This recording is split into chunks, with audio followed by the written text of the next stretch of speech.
Board না থাকলে গেটের বাইরে আর বোর্ড থাকলে ওর সামনে।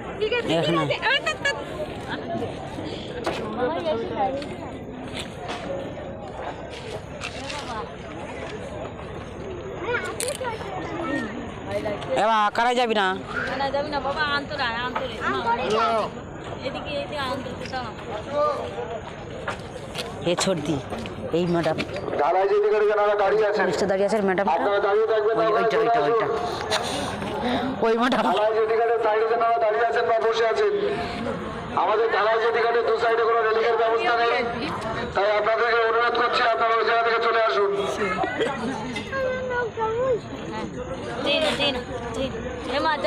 চলো চলো, আজ ঝামেলা। ঢালাই যেদিকে সাইডে যারা দাঁড়িয়ে আছেন বা বসে আছেন, কেন দু সাইডে কোনো রেলিংয়ের ব্যবস্থা নেই, আপনারা ওই জায়গায় দাঁড়িয়ে থাকবেন না।